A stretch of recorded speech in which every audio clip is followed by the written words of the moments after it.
summer, I worked at the University of Virginia Psychology Department with the Giswall Lab, and I studied the portrayals of focused interest and autistic characters within children's literature. Autism is a developmental disorder caused by differences in the brain. Those on the spectrum tend to struggle with social interaction and communication, as well as repetitive and restrictive behaviors. A focused interest is a deep interest and knowledge base in a particular topic that is intensely pursued. A common focused interest can be something like a video game, a sport, or even art. And an uncommon focused interest can be anything from a deep fat fryer and all of its components, or a toilet brush. Around 75 to 95% of all autistic people report having a focused interest in a particular topic. Parents are concerned that their children are being stigmatized or distracted from their schoolwork due to their engagement in their focused interests. Some even participate in interventions or therapy to encourage disengagement from this focused interest. However, research shows that there are positive aspects to engaging in focused interests. Studies support the idea that there is an increase in positive social interaction within children who engage in focused interests. So given that this debate exists, we wanted to explore how children are actually perceiving their autistic peers and their focused interests. To do this, we decided to look at where they're gaining their information from. Research supports the idea that children gain their knowledge and understanding about gender and disability from the literature that they read. So we decided to take a look at how autistic people and their focused interests are portrayed within this literature. We created a database of children's chapter books for age range 8 to 12, and we chose a convenient sample of 6 from our local library. These books are relevant because all of them are award-winning, and even if they weren't, it just goes to show that they were important enough to include in the library.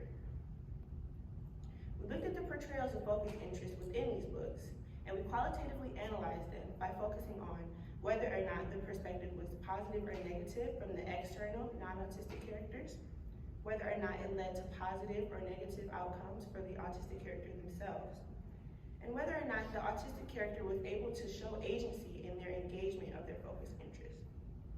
So agency is the ability to express desire and control over their engagement. The opposite of agency would be passivity, and a passive example of participating in your focused interest would be as if you were participating by compulsion, where you had no control over your engagement. Now, obviously, books are complex. There was no book that had a strictly positive or a strictly negative portrayal of the focused interest. But to clarify this complexity, let's look at a book that we consider more positive. In Get a Grip, Vivi Cohen, the autistic character had a focused interest in baseball, more specifically throwing the knuckleball. Externally, she had her teammates and her coach that appreciated this focused interest and acknowledged it as a benefit to the team. Internally, we saw the focused interest support and motivate a type of growth for her. In this instance, it motivated a growth in positive social interaction and assertiveness. She learned to communicate herself and her desires in ways that she hadn't been able to before.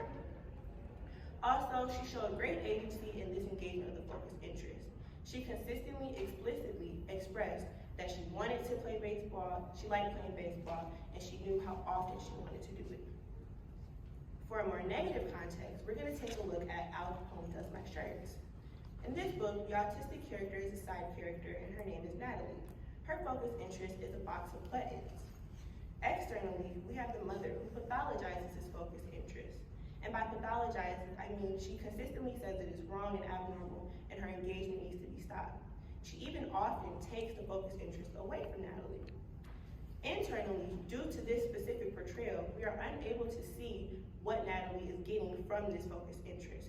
We rarely see her perspective, so we're unable to determine what it does for her. And so with that, she was unable to show agency in her engagement. Oftentimes, she participated as a compulsion. She did it every day, it was a part of her routine, so to the readers, it was as if she had no control over her engagement. Now let's look at a summary of our results. First and most importantly, each autistic character engaged in a focused interest. This is important because we did not choose the books because they had a focused interest. We simply chose the books because they said they had an autistic character in them. So the idea that each autistic character had a focused interest was definitely interesting to look at. And once again, it is important to note that there wasn't a strictly positive or strictly negative view in each book. There was definitely a pattern that there was an external non-autistic character that appreciated the focused interest, and there was an external non-autistic character that did not appreciate the focused interest. However, there was a clear emphasis by the end of the book on whether or not the portrayal was positive or negative. So for 2 out of 6 of these books, by the end of the book, the overall view was negative. And for 4 out of 6 of the books, by the end of the book, the overall view was positive. And the same goes for agency. For 4 out of 6 of the book, the autistic character was portrayed as participating in their focused interest with agency. For the first point of discussion, we're going to talk about pathology. Once again, pathology is the idea that something is wrong or abnormal. And in many cases, the autistic character's focused interest was pathologized. This is interesting to look at because only the autistic character's focused interests were pathologized. For instance, in Al Capone Does My Shirts, where the sister has a focused interest in a box of buttons, her brother has a focused interest in baseball, but his focused interest is never pathologized and oftentimes is actually encouraged. So the idea that autistic people and their focused interests are pathologized, when in reality focused interests can be normal for neurotypical individuals as well, is definitely interesting to look at. And next, we're going to talk about some patterns I saw that were also interesting. First, in each case where the autistic character was speaking, the portrayal of the focused interest was positive. In each case where the autistic character was non-speaking, the portrayal of the focused interest was negative. And with that, in each case where the portrayal was negative, the autistic character was shown as participating in their focused interest passively. However, when there was a positive portrayal, the autistic character was participating in their focused interest with agency. And in each case where the autistic character was speaking, there was a positive portrayal, and they participated with agency. This agency supported a type of growth for them. And many times, it motivated a growth in social interaction, as we saw in Vivi Cohen. She learned to express herself in ways that she hadn't been able to before. And this was the case in many other books as well. So why is it important how autistic people are portrayed within this literature?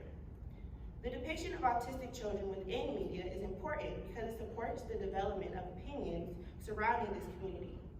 A positive or negative attitude could have significant effects on the inclusivity of autistic people within society.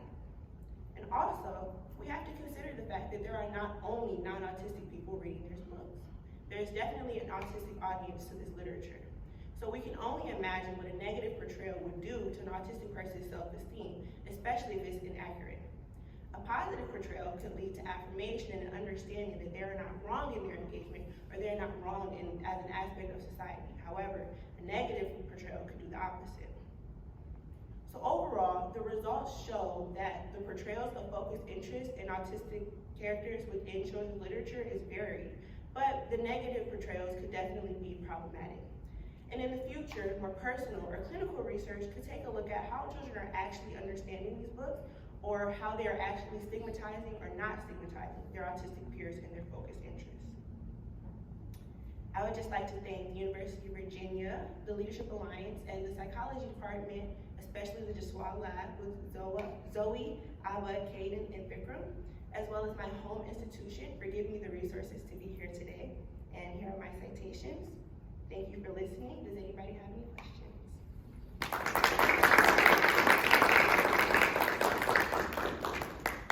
Open for questions.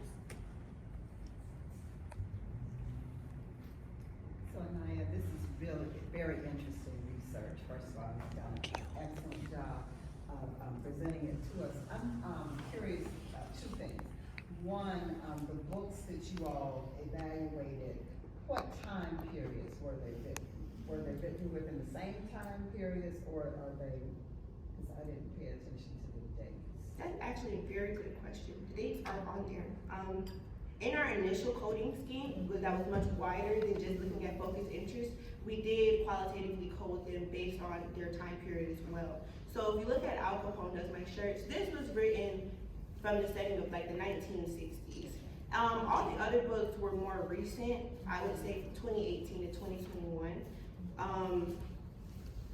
Except for The Real Boy, that was also written in, The Real Boy is a fantasy book. So the time period is earlier, but it's also, it's fantasy, so it's not really. So the reason why I'm asking the time period, you probably already seen this, is that we've become, as a society, more conscious of the ways in which we portray, different experiences for individuals. And so I didn't know if, because of the social consciousness has increased, that you might have more positive portrayals now than perhaps in the past. So that's why I asked about it. No, yeah, 100%.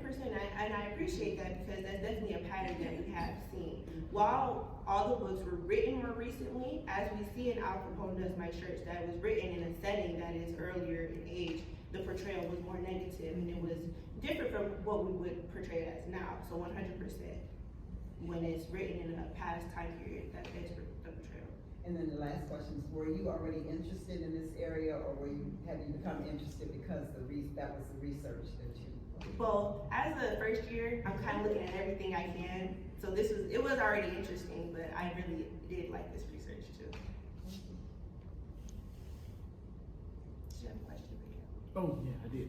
So do you believe the focus interest, how do you believe that can help with the accurate representation of people with autism and the books that are about them? So I think that the portrayal of the focus interest matters as far as the amount of autistic people who have a focus interest. If you're looking at 75 to 95%, it's very likely that when you meet an autistic person, they will have a focus interest.